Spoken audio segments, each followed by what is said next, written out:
All right, Justin, thank you so much for coming in. My pleasure. So Justin is a singer, songwriter, guitarist, musician.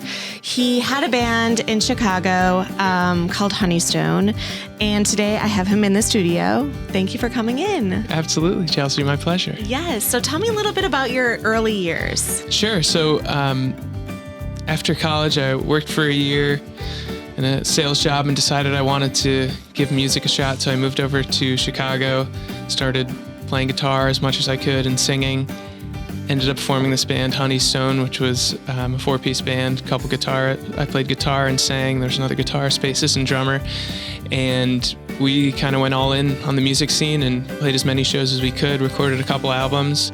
I was doing some solo music as well, playing at weddings and corporate gigs and some acoustic acts. Mm-hmm. And then I had the opportunity to move down here to run Jambox. And now I've kind of personally, music-wise, just been playing by myself in Charlotte. Got it. Where are you originally from? Grew up in Connecticut. Okay. Went to school in Pennsylvania, but I worked in Connecticut after school and then moved over to Chicago. I had one of my friends from college introduced me to a bassist. We started playing, and things were going well. After a couple months of playing, we actually did a couple shows, just he and I, a couple of guitars. Then we decided, let's see if we can, find some more people. Yeah. Ended up just running into a drummer through a friend, and then kind of auditioned a couple guitarists. Mm-hmm. And one of the early ones was someone we met through another friend in Chicago who's in a band, a super successful band. And we clicked. He was really good. So we just started writing and playing songs. It's so interesting, like listening to your music and even following you on Instagram. I truly thought that you guys were lifelong friends. You had this vibe and this I was like, either your brothers, you're related, or your cousins, or like you have grown up together. But that's, I guess, not the case. So that actually caught me off a little guard. Like, I'm surprised by that. Yeah. I mean, I still feel like we met when we were pretty young, it was like early 20s, Yeah. 23, 24. So it's easier maybe to form a connection that might seem that way, but we spent a lot of time together. So yeah, I can see how you might think that. You guys were so, so good. So your transition from Chicago to Charlotte, they're both C's, like C, Chicago, Charlotte. They're both CH too. So That's I find true. myself saying the wrong thing pretty often. How was that move? Or when did you end up moving down here? Moved down on the 1st of January in 2020. So it was an interesting time to change cities. Very interesting with COVID. Did COVID kind of that was one of my questions, is how has COVID kind of transformed your outlook on music, or even your transition, I guess, from city to city across the country? Yeah. So I was starting to, when I first got here in 2020, meet people and jam with some other folks. And then that got put on pause in mid-March when things got shut down, and kind of hasn't really picked up since then. I just haven't put in, honestly, the effort. I've been content playing by myself and focusing on work. So that's kind of a bummer that it hindered me in that way, and a little tough moving to a new city and not having the opportunity to make new friends so easily. Mm-hmm. Not the end of the world. It was just different, Right. Much less friend time in Charlotte than we used to have. Right. Did you move here with your wife at the time, or? We were actually still just dating. She was finishing up grad school. We got engaged in that year, I guess, in 2020, and we got married last year in 21. Got it. Well, congratulations. Thank you. Yes. So moving to Charlotte, Jambox. Let's talk a little bit about Jambox. What is Jambox? It brought you here. It did. It's a music rehearsal space. So we like to think of it as a co-musicking space, kind of based off the co-working model, but for musicians. So folks become members of the space. They get access to our co-working area, our common space, and the ability to rent any of our private rooms. I've actually been there, and the place is phenomenal. I love the common area. When you walk in, it's very modern, but has sort of a not rustic, but it's almost like a loft type space, like the exposed brick. It just seems like it's a cool vibe. Cement floors, aesthetically, it's very pleasing to the eye. I didn't actually go into any of the video rooms, but it's like the lobby and where there's a little place to perform even. Like you did a little performance, which was beautiful. But there's a little stage and you guys have all the equipment there if you need to rent it, right? Yeah, for the most part. I'm still gathering as much equipment as I can left and right, but if your band wanted to come in today, then we'd have enough stuff for you to get going. That's awesome. And is there enough space, like for new people, if they're interested to looking for a space to practice? And definitely. We're running out of the privately rented rooms. So we have 12 rooms in total, have a handful of those reserved for hourly rentals and walk-ins, and then the others are for people who want to rent full-time. So we actually are pretty much full on the full-time rooms. We have one, I think someone's moving out soon that could be snagged up, but for the rest of them are available for hourly. Got it. So with producing your music, did you go to school for music, or was this just something that you've always enjoyed? And I did not go to school for music. I sang in high school, like choir stuff, didn't really do any individual music. And then in college, I joined an a cappella group and then really enjoyed that. Kind of met some musicians that way, and we joined a band, like a college band that was super casual, but we ended up performing like every weekend for some frat parties. So got some stage experience there, which was fun. And then, I got good feedback. Started playing the guitar pretty much after college because I wanted to.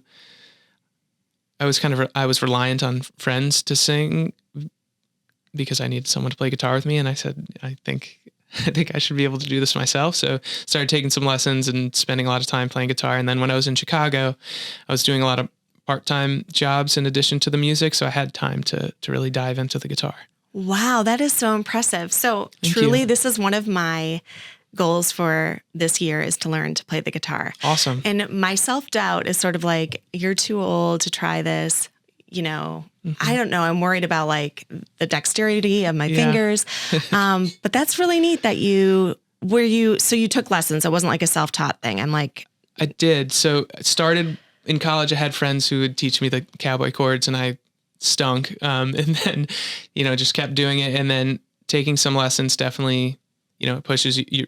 You're spending money to get better. So part of that, I think, is it forces you to practice to make sure you're getting enough out of the lessons. Yeah, kind it's of an incentive. It is exactly an incentive.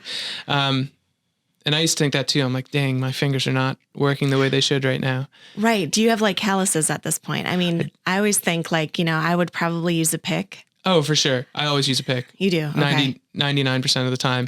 But the left hand that holds the chords, definitely I'm pretty calloused up. Yeah. Yeah.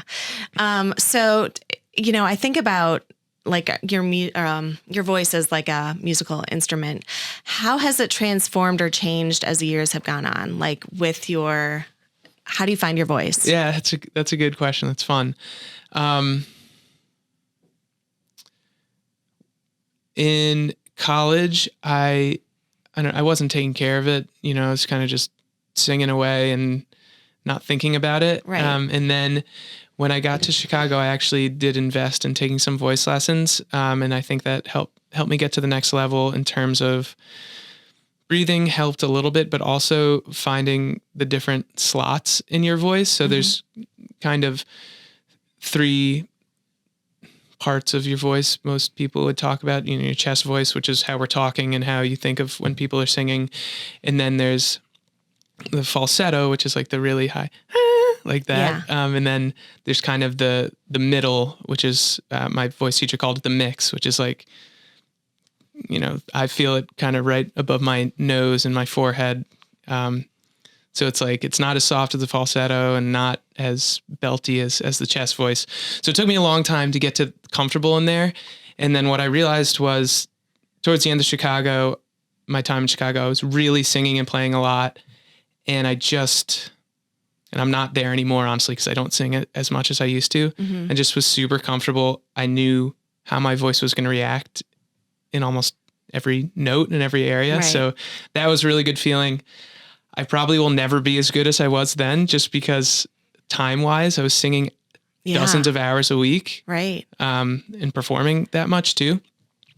But of course I have that experience, so I have confidence, and okay, I can get to that note, even if it's not perfect, I can run with it. Yeah. And my voice won't, even if it does crack, I feel like it doesn't happen often, but I'm not going to stop. I have the experience to be okay, we can roll with this and in some way turn it into something funny or whatever. Yeah, no, it's great. Yeah. What I've noticed, so when performing with the band, I felt like there was a lot, you played a little bit harder notes. We talked about this a little bit before the interview. Not harder notes, I don't know the right terminology, but it had a little more rock vibe to it. And the songs that I've heard, even when you performed a couple of weeks ago at the Jam Box, it was a bit softer. And I really love that your voice is able to carry in both genres. Thanks. Yeah. And actually that brings me back a little bit to your previous question about how my voice has changed and how I've learned to sing. If you listen to the first album that Honeystone did, Scout to Honor, I learned from that, especially performing it live, I felt like I had to sing as loud as I could and do as much as I could on every song on that first album. And then performing it live was a pain because I had to I was exhausted at the end of it. And I learned that you don't have to do that. It sounds great to sing a D. It doesn't need to be an A, Right, right. That was a learning process for sure. And with my newer stuff, that stuff that I'm doing by myself, generally just me and my acoustic guitar, I'm still kind of holding back a little bit. And if I need to belt something out, then it's maybe all the more special because I'm doing it less often. Yeah. Yeah. What is your favorite part of composing or writing, or is it singing? What is your favorite part of producing music? Well, definitely singing is my favorite part. I don't think of myself as an especially good guitarist. I kind of think of it as there to help to be there for the singing. Mm-hmm. But it's fun because I've written songs in lots of different ways. Started with the guitar, started with the vocals, started with the lyrics. So it's fun to see the different ways where that can come together. Mm-hmm. I think the most fun for me is when usually a melody comes to me before lyrics, and it's fun when there's a melody I'm really happy with, and then there's lyrics that fit with it and that are at least a little meaningful. So do you play it on the guitar to find the melody, or do you sing it? For 99% of the time, I find a guitar chord progression and then hum along or, do something until a melody comes out vocally. Mm-hmm. Once in a while, I'll be something will just pop into my head singing wise, and then I can figure it out on the guitar. But that's really just happened for a song or two. Do you have any new music coming out? I do. Ooh. I have the bassist and I from Honeystone, a song called This Dream, which was off of Scout's Honor. We did a different version, more laid back, more acoustic vibes. So that's fun. He and I have kind of been working remotely on this album. Mm-hmm. So we have a couple songs that are finished. She's So Tired we did together, and Friends from Home. David actually wrote, David Kozlowski. He's a great bassist, great guitarist. And there's a couple songs that are 60 to 90% done. So This Dream will be out in the next month, and then I need to buckle down and get the rest of them out there, but I'm excited about a bunch of them. That is so, so cool. How can we find you? Spotify is great. Okay. Under Justin Elliot. Yeah, Justin Elliot, 2 L's and 1 T. Same thing on Apple Music, and I release it on YouTube and everything like that. Instagram's a good place to follow as well. Perfect. And Jambox, where is it located? Where can people find information on it? Sure. We're off of South Boulevard and Hebron, or Sharon Road West. It's the very bottom of the blue line on South Boulevard, 6 or 7 miles from Uptown. And you can find information about us. Our website is jmbxmusic.com. I usually tell people just search Jambox Charlotte on Google or Bing or whatever, and you'll get there. And our Instagram is jmbxmusic. I post on there pretty often, just keep people in the loop about what's going on.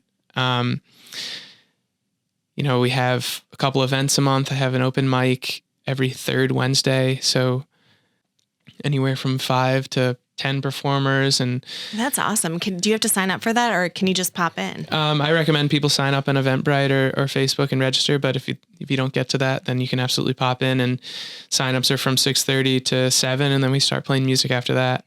That's awesome. Can anybody just come in and watch? Mm-hmm. Very cool. Yeah, okay. So we've had some good audiences. It's fun.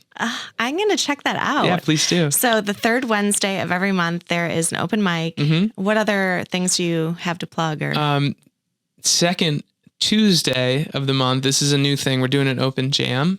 Okay. So, folks just come with their instruments and we'll see what we can put together. So we've only done one. I did one in July. There was about 9 or 10 people there, a couple drummers and percussionists and guitarists and singers. And we kind of just led us on some simple covers and simple chord progressions. And then other people started some songs, and we just, it's nice to play with other people. So I think most people who attended enjoyed it. And then where you and I met was at a workshop that I put together with Terry Hudson. And he and I have been working on a lot of material around providing musicians in Charlotte information and resources to improve their music careers and, take it to the next level. So Terry has led 2 workshops at Jambox, the one you went to and one previously in April, I believe. And later this month, the 4th Wednesday, we're having one of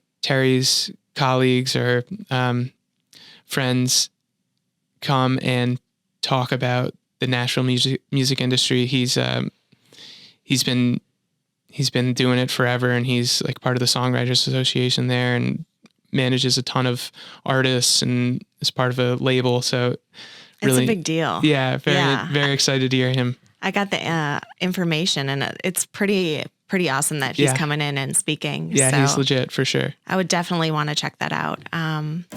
I think this has been an awesome opportunity. Thank you so much for coming and speaking with me. Yeah. Check Justin out. I adore his music. And I think that's all I have for today. Thank you so much for coming. Absolutely. It's not a goodbye. It's a see you later. That's right. And I'll be in Jambox soon. Sounds good. Thank you very much.